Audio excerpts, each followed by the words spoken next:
All right, so I just wanted to take a few minutes to review with you all before the mini quiz that you're about to take, some things that we didn't get to last class period.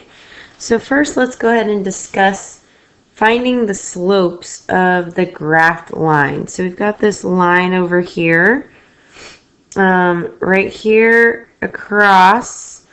And what do you notice about the steepness or the slope of that line? It's a horizontal line, it's flat across. So is this slope positive, negative, 0, or undefined? In this case, since it's flat, remember our story about going up the mountain, down the mountain, and flat, and then falling off. So this one is flat, so the slope would be 0 for this one. Let's choose another color here. Okay, for this one, I've got 2 points marked on the graph, and I notice that my slope is going in a positive direction uphill. So how do I find the slope? Well, remember the slope is the rise over the run. So if I count from this point to this point, I would rise 1 and I would run 1. So my slope, m, would be 1 over 1, or just 1. Okay. This slope is going downhill, so it has a negative slope. And so if I count my rise this time, I'm going down 3, and I'm running 2. So since I went down 3, it's going to be negative, so my slope is going to be negative 3 over 2. Okay, and then this one, my slope goes up and down, so I'm always rising but never running. So that would mean I have something over 0. It's not positive, it's not negative, it's not flat. So this one would have an undefined slope. All right. Now a graph using the slope and the y-intercept. So again, if you think of slope-intercept form, that would be y equals mx plus b. And remember, m is our slope and b is our y-intercept. So in this case, what is in the place of b? Well, it would be negative 1 is b. So I'm going to go to the y-axis and go to negative 1. And then my slope, if I write it as a fraction, this would be negative 2 over 1. So my rise is negative 2, so I go down 2. And my run is 1. So I'm going to plot that point. I'll move down a little bit. And you can continue going down 2 over 1. And you can continue the pattern this way if you want to make your line. And we want to make sure we draw our line with arrows on the ends because it goes on forever and ever and ever. Alright, let's try another example. Y equals 4x minus 5. So again, the number in the place of b is negative 5. And then my slope, if I put it into fraction form, would be 4 over 1. So I'm going up 4. 1, 2, 3, 4. And I'm running 1. I rise 4. 1, 2, 3, 4. Run 1. And there would be my line with arrows on the ends.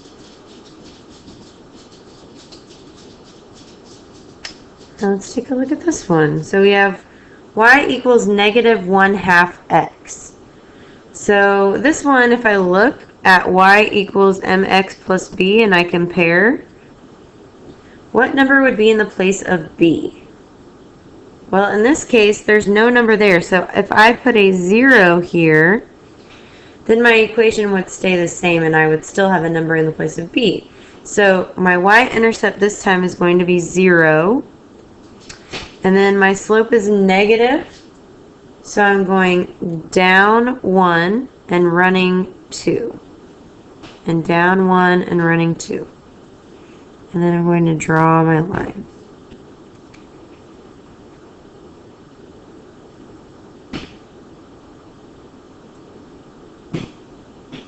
And then on this last one, my y-intercept would be 4.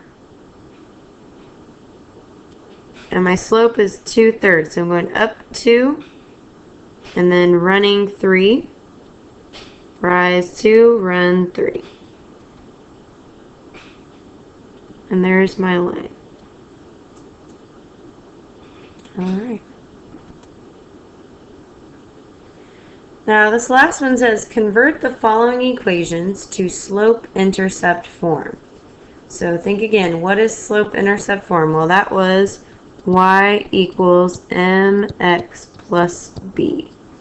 So how do these equations look different? What do you notice about this one compared to this one? Okay, it looks to me like the order is just different, and slope-intercept form has y all by itself. So if we try to get y all by itself over here, what would we need to eliminate first? So we would have to cancel out the 2x, and this is a positive 2x. So we're going to subtract 2x from both sides. So we end up with negative 5y equals negative 2x plus 10. Now remember, the reason why I put the x part first is because in my equation over here, the x part comes first, and I can't actually subtract 10 minus 2x because I don't know what x is, so that's not possible. So I just left it in this order where x comes first. Okay, and then if I want to get y by itself, I would need to divide by a negative 5 on both sides. Now remember, when you divide by negative 5, you need to divide both numbers by negative 5. So this would be a fraction because I can't actually take 2 divided by 5 evenly. And when I have a negative divided by a negative, that turns positive. So this is going to turn into positive 2/5 x. And then 10 divided by negative 5 would be a negative 2. So this would be my answer. Feel free to go back and watch that again if you're confused, or you can try it on the whiteboard yourself. Okay, and then this last one, we're trying to get y by itself. So we're going to cancel out the x first, and it's a positive x, so we're going to subtract x from both sides. So this cancels out, and we're left with 4y equals, and we want the x to come first, so this is a negative x and a positive 8. And then we're going to get rid of the 4, so we're going to divide by 4. Now what number is actually in front of the x? It's a negative 1. So when I'm dividing this, since I can't divide this evenly, I'm going to leave it as a fraction. So it would be negative 1/4 x.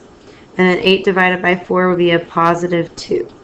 So this would be my answer.